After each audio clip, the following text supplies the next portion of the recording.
This is a Windows Phone 7 game review of Sonic 4 Episode 1, which is available in the marketplace for $6.99 and is an Xbox Live game title.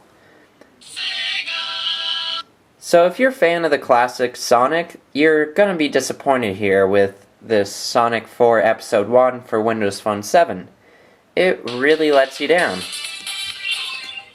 The game does have all the different types of levels in it, but the visuals are actually changed for some reason. I guess they're kind of updated, you could say, but they just don't feel the same, and it's even worse. And most importantly, the controls and the gameplay, they really let you down. It's just not the same experience anymore that classic Sonic was, which made it so great. You can control the game by either using the touch controls, as shown here, or there's some tilt controls if you'd rather steer it like that. But the tilt controls are probably a lot tougher.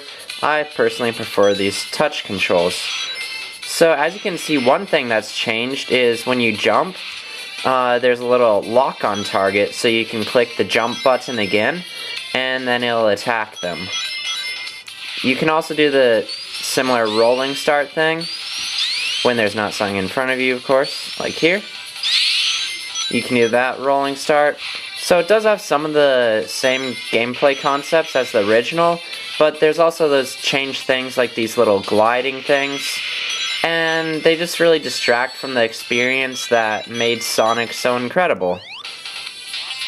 And it's just definitely not the same anymore. Also, the content that's seen on the screen feels like it's a smaller kind of view than the normal Sonic is, and it seems like enemies just come up on you a lot faster than you'd expect. Maybe that's because you have some of your fingers possibly blocking the way. I'm not sure what it is, but it's still not the same. There are some fun aspects about the game, like using that jump attack on enemies is really fun, but things like how the screen actually rotates with you as you're going through that loop, it's really distracting, and it wasn't like that in the original, and I don't know why the developers put that in, because it makes it a lot worse. The original was basically perfect as it was, but they went and ruined it. The Sonic game also features the classic special stages, but they're once again not nearly the same either. It's not nearly as tough to play them because you don't actually bounce off those little glowing red things that kind of look like mints. So you don't bounce off those anymore, they're just like the normal walls, so it's way easier to play. And you can kind of jump off the walls, but it just doesn't feel right and it's not very effective. So, overall, their changes that they made to the game really destroyed the experience, and it's nothing like it used to be. If you've played Sonic before, you're going to be really disappointed with this game. Maybe if you haven't played Sonic and you're new to the series, then it might be alright for you, but the way it is right now, I would definitely recommend not purchasing this game, especially for the high price of $6.99.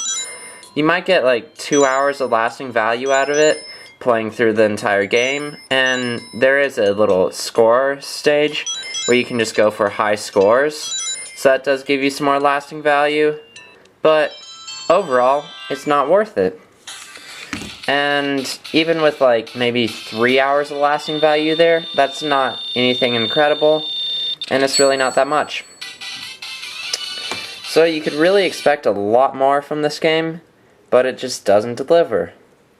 Nevertheless, if you really want to try this, download the free trial in the marketplace, and that lets you try the first level of the game, and you can get a taste of what it's like.